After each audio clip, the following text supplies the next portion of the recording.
Hello everybody, welcome back to Let's Play Dark Souls. Me, King's Ransom. Alright, so last time we kind of wandered around Firelink Shrine here and picked up some items. We went down into these ruins that I'm about to re-enter. We sacrificed ourselves nobly to some ghosts in order to pick up an item and upgrade our Estus flasks. That, we're going to return to the ruins and do a little bit more exploring.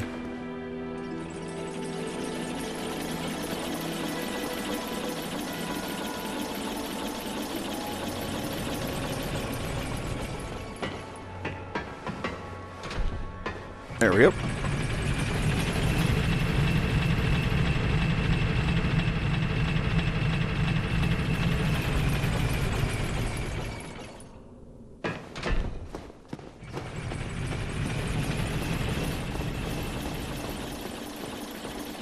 Alright. So we picked up, I think, all the items down in this area. We did not explore this other tower, though. So if we come over here, there's a gate that is normally locked, but we have the master key and can go through it. Into the Valley of Drakes, which is just as ominous and dangerous as it sounds. So let's see. Now we can continue this way. This is kind of a back exit to a place called Blighttown. And if you remember earlier, we talked to the dude sitting next to the fire at Firelink Shrine, and he mentioned that Blighttown has one of the two Bells of Awakening. There's one up high on top of the church, and one down below at the base of the swamp in Blighttown. We'll be visiting Blighttown eventually, but for now, I have another idea.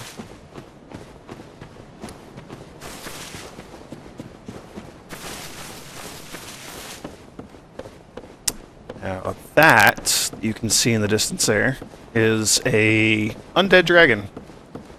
These undead dragons are... they are some of the most dangerous creatures in the game. And of course, this one happens to be sitting on a bunch of items. I'm going to try to get these. This is going to be absolutely... Yep. Another suicide run.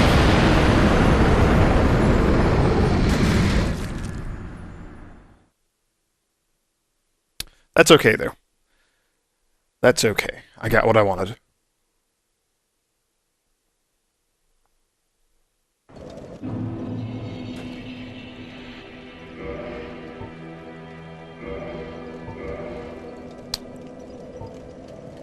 So we picked up two items. We got a Sora's Straight Sword, which we cannot use properly because we don't have enough dexterity. And we got a Dragon Crest Shield, which is fantastic because this shield has 100% physical blocking ability and a much higher...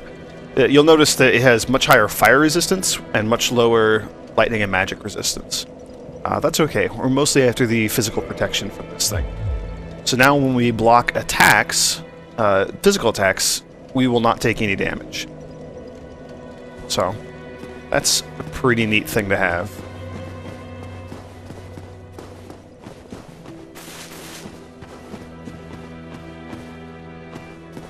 Oh. Of course, I'm going to try running back that way again.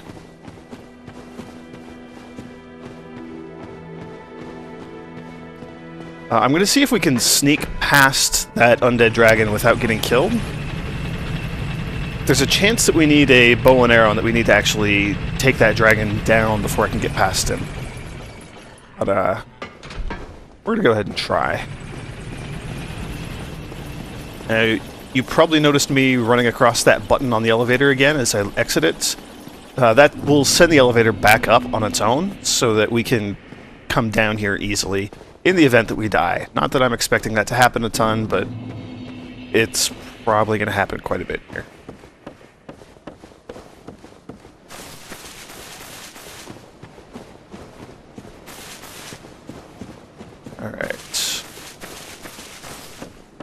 Yeah, the Undead Dragon is awake now, so we might have a problem trying to get past him this time.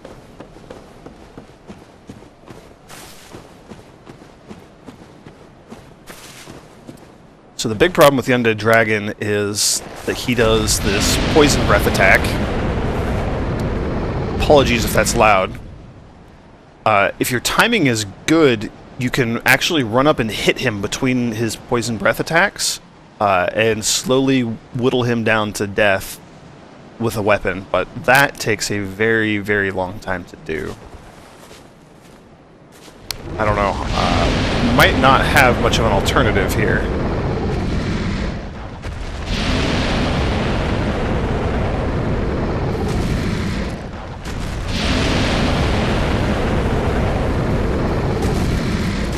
There we go. That wasn't too bad. Kind of want to grab that item that's right there by him, but I feel like that would be a foolish thing to attempt at this point. Alright. Made it past one enemy. Now you're probably going to notice a few more. These little dragons, these drakes, are lightning dragons. And very, very dangerous. Oh boy. Whew. They can catch you on their wings and tail. They can do a bite attack, and they breathe lightning. Oh, and I'm out of stamina. Alright. Alright, overall, that wasn't too bad.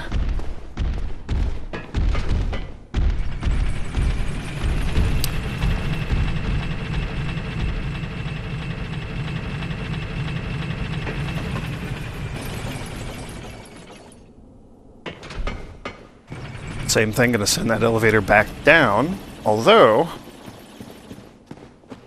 now we have a bonfire. I'm gonna go ahead and rest here at this bonfire. Now we have a checkpoint here for if and when we die, which I'm expecting is gonna happen here very soon. Yeah, there's a Dark Knight there.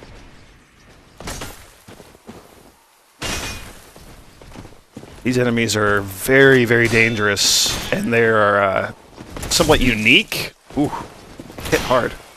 These guys do not respawn after you kill them. For the most part. There are a few areas in the game later where they will respawn, but these guys are very, very tough.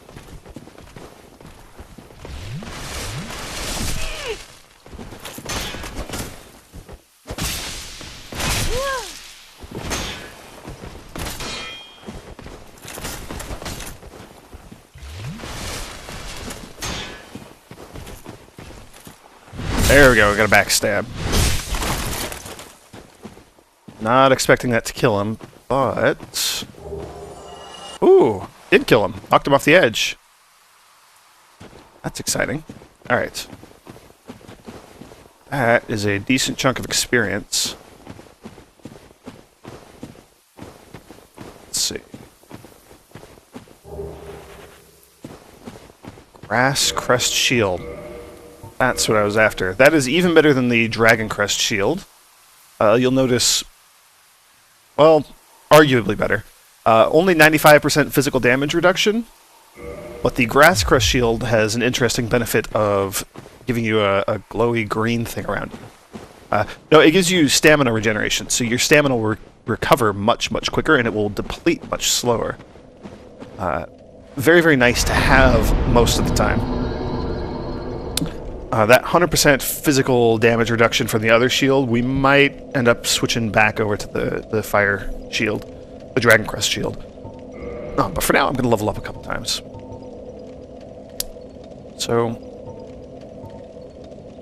I really want to get to 20 faith. That's kind of a milestone that I'm going after. Fortunately, we can only put 2 points into our faith right now. It's also important to put points into endurance so we get extra stamina.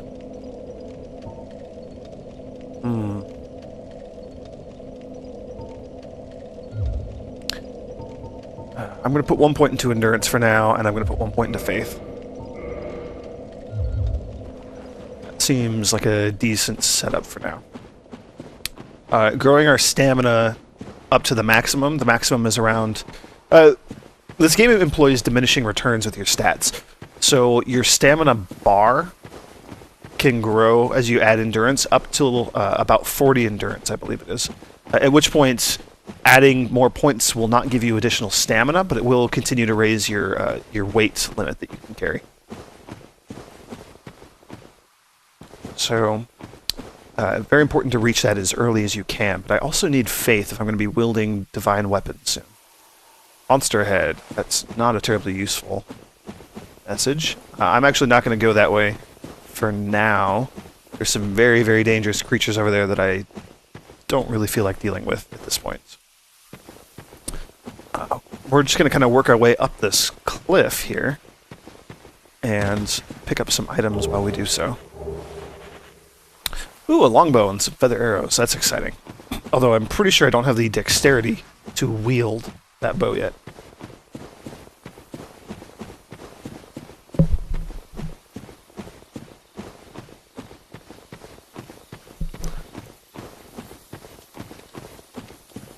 I gotta kill this guy real quick. These guys will burrow into the ground. Another very rare enemy.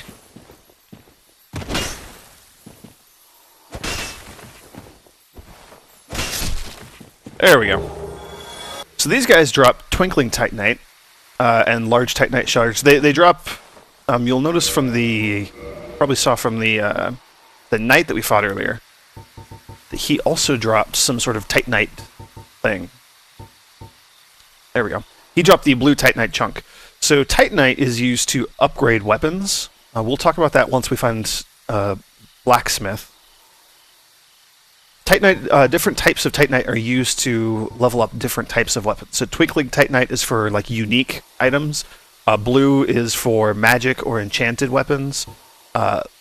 Just normal, like large Titanite shards are going to be used for kind of standard, normal weapons that haven't been given a special ability. Like weapons have to be upgraded normally before you can give them, say, fire damage or lightning damage, things like that. Titanite is very important and pretty difficult to come by early on in the game. I'll talk about the Titanites and how it works some more later when I start upgrading some of my weapons. I hear something walking around here.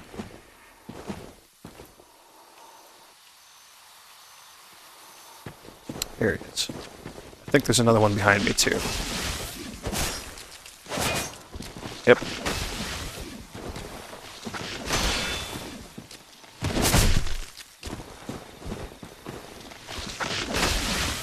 Nice hit off on both of them there.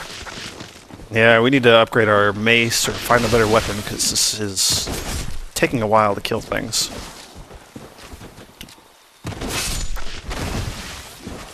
Alright. One down. I don't believe it's possible to backstab these tree guys, either. So we have to take them out the old-fashioned way. And I'm very wary about getting close to them, because if you saw, this guy tried to grab me a couple times, and that's an absolutely devastating attack if you let him pull it off. Alright.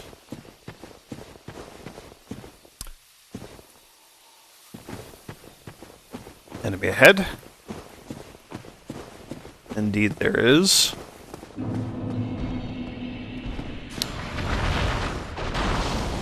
Ooh, gotta stay away from this guy. This guy can very easily take me out in one hit. Alright.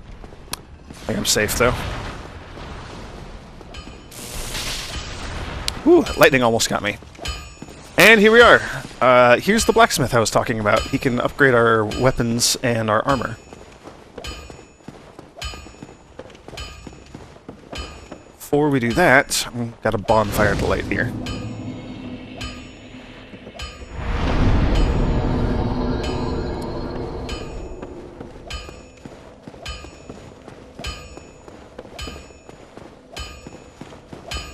Well, must be a new arrival. I'm Andre of Astora. If you require smithing, then speak to me. Very nice to meet you, Andre of Astora. Alright, so, special embers are required for blacksmiths to ascend weapons. So, the way weapon upgrading works in this game is you can upgrade the weapons to a certain point. You know, give them... you spend some Titanite on them. Let's see. Of course. So you would spend some Titanite and some souls, and you can see in the top right corner it says what the requirement is for each of these weapons. So, for example, to upgrade my mace, we would need a Titanite shard and 200 souls. And we don't have the Titanite shard, so we couldn't do this right now. And that would take it from a mace to a mace +1. Should cause it to do more damage, as you might expect. After we get these weapons up to +5, we can, if we've found certain embers, certain items hidden throughout the game, the blacksmith can promote them to a special type of weapon, right? So he can upgrade them to magic weapons, or to fire weapons, or to divine weapons. We're going to be after divine weapons. That's going to be a pretty important goal for us. So this is going to be very important later once we have some more equipment to deal with it. He does sell Titanite shards for 800 souls apiece. Very expensive. He also sells some other interesting stuff. So weapon smith box, armor smith box, those will let us pay the Titanites and the souls and improve our weapons and armor ourselves. He also sells some extra equipment, shields and weapons, arrows, that sort of thing. Yeah, we'll be visiting this guy a lot more in the future.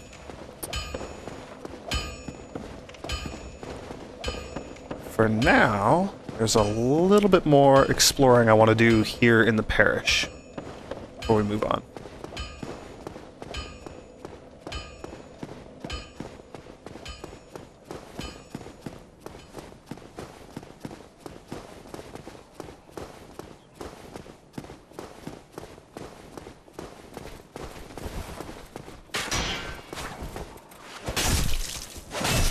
Take out a couple of these guys, maybe?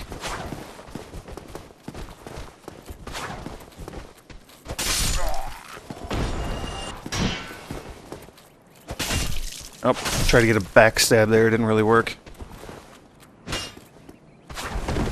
Whew. Close one.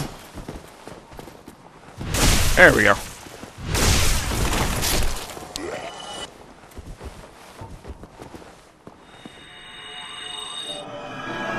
Go ahead and heal up.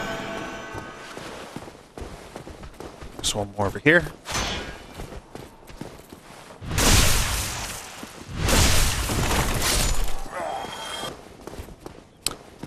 And we have one more very dangerous creature that I'm gonna try to deal with here before ending the video.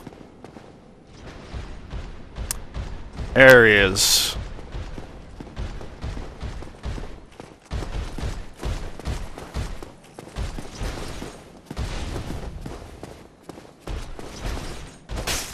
Oh, not backstab him, I guess?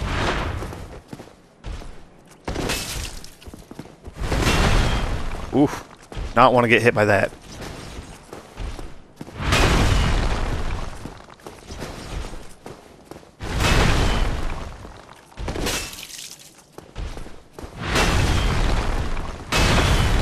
Whew.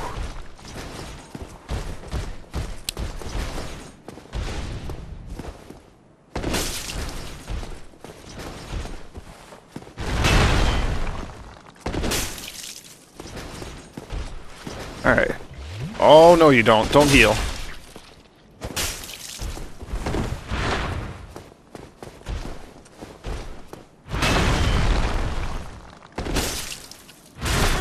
Oh, there we go. Took a hit. I got greedy. Oh, and I got really greedy there. That's a bad idea.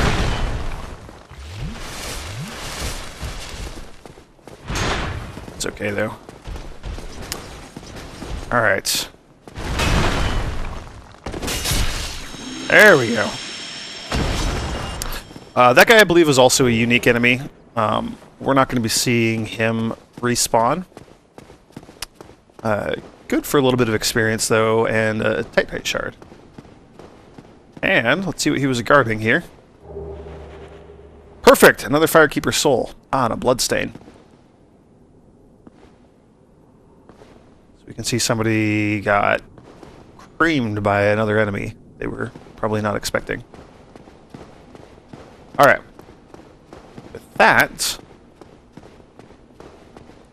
we will step in here, see where this mystery elevator takes us, and then I'm going to go ahead and end the video when we get to our destination down here.